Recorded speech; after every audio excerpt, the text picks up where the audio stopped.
KP sir, आप थोड़े पीछे हो जाओ और वो थोड़े से आपका जय हिंद, जय भारत। मैं अशोक फौजी। दिनांक 8 अक्टूबर 2023 आज FA की गवर्निंग काउंसिल की मीटिंग हुई। तो आइए हम बातचीत करते हैं। राष्ट्रीय अध्यक्ष जो फेडरेशन ऑफ वेटरन के राष्ट्रीय अध्यक्ष हैं श्री अर्जुन सिंह राठौड़, तो उनसे बातचीत करते हैं। राठौड़ साहब, जय हिंद। जय हिंद साहब। साहब, आज किन किन एजेंडा पे जो मीटिंग हुई है वो किन किन एजेंडा पे हुई है? देखिए सर, ये सभी को मालूम है कि 24 सितंबर को फेडरेशन का चुनाव हुआ, नई कार्यकारिणी का गठित हुआ और नई गवर्निंग काउंसिल जो हमारा मैनेजमेंट काउंसिल है वो काम करना शुरू कर चुकी है। और हमारे से जुड़े हुए एसोसिएशंस की तरफ से ये बार बार मांग उठ रही थी कि अभी हमारी मांगों के समाधान के लिए अगला कदम फेडरेशन के स्तर से क्या उठाया जा रहा है। तो इसी वजह से आज हमने इस मीटिंग का आयोजन वीरों की धरती हरियाणा स्टेट के गुड़गांव के अंदर रखी गई और इसके अंदर सभी स्टेट से बहुत सारे प्रतिनिधि और हमारे जो पदाधिकारी हैं, काउंसिल मेंबर्स हैं, उन्होंने सबने आकर के हिस्सा लिया। और हमारे जनरल सेक्रेटरी श्री शीशराम यादव साहब के उस लीडरशिप के अंदर यहाँ पे मीटिंग का बहुत ही भव्य आयोजन किया गया। सारी व्यवस्थाएं उनके तरफ से, सबकी तरफ से की गई। बहुत ही अच्छे माहौल के अंदर मीटिंग संपन्न हुआ। मीटिंग के अंदर अपने मुद्दों पे बात करने से पहले सिक्किम के अंदर जो त्रासदी घटित हुई उसके अंदर हमारे बहुत सारे एक्सर्विस जो सोल्जर्स हैं उनको एक तरीके से अपने प्राणों की आहुति देनी पड़ी। देश रक्षा में काम करते हुए उन्होंने अपना बलिदान दिया। तो उनकी आत्मा की शांति के लिए 2 मिनट का मौन धारण करके और उनको श्रद्धांजलि दी गई।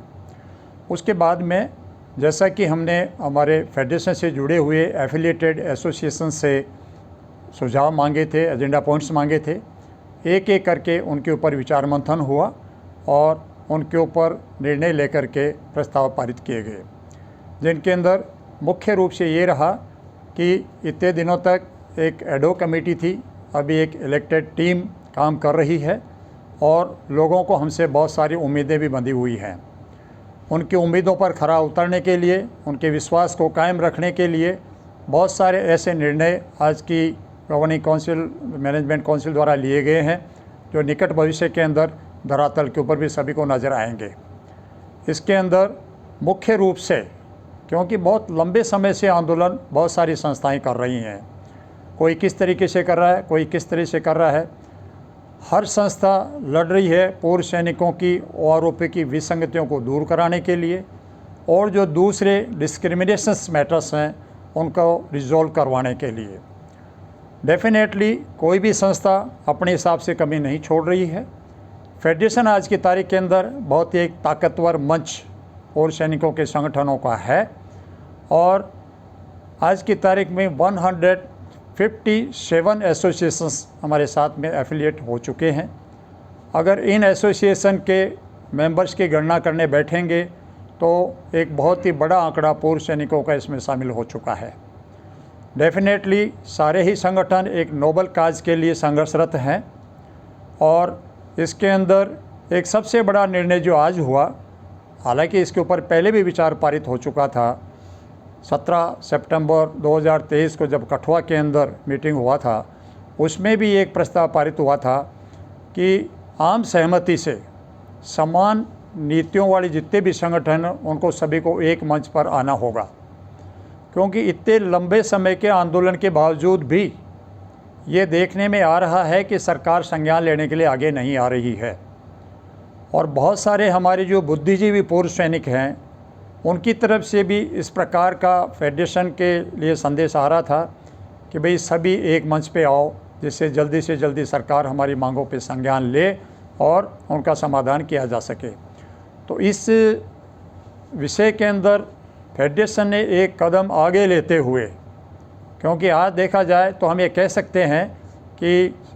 आज पूर्व सैनिकों के संगठन मंच या फ्रंट्स के बीच में बड़े भाई की भूमिका निभाने की स्थिति के अंदर फेडरेशन ऑफ वेटरन्स एसोसिएशन है। सर्वसम्मति से ये निर्णय हुआ कि एक ड्राफ्ट तैयार किया जाए कॉमन मिनिमम प्रोग्राम का और जल्दी ही उसको सर्कुलेट किया जाए और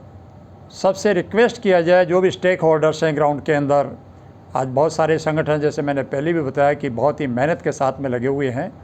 तो उनके प्रतिनिधि एक तिथि और स्थान तय करके वहाँ पे बैठ करके उनसे भी ये रिक्वेस्ट है कि जो भी एसोसिएशन आना चाह रहे हैं, जो भी फ्रंट आना चाह रहे हैं, हम कॉमन मिनिमम प्रोग्राम बना रहे हैं, उसको हम ये नहीं कह रहे कि फ़ाइनल है और आप इस पर हाँ भर के साइन करके जाइए। हर चीज़ के अंदर संशोधन के सुधार की गुंजाइश होती है, तो उसमें भी हमारा यही स्टैंड है कि आपके पास में अगर कोई और अच्छा मसौदा है वो भी लेकर के आएँ, बैठें, बातचीत करें। बातचीत करने के बाद में जिन मुद्दों पे सहमति बन जाती है, उन मुद्दों को लेकर के वो जो नुमाइंदे आते हैं वापस अपने अपने फ्रंट एसोसिएशंस संगठनों में जाएं, बात करें, उनको बताएं कि ये इस प्रकार का मसौदे पे हमारी सहमति बनने जा रही हैं, क्या वो सभी सहमति हैं। और अगर सभी मंच उसके लिए तैयार हो जाते हैं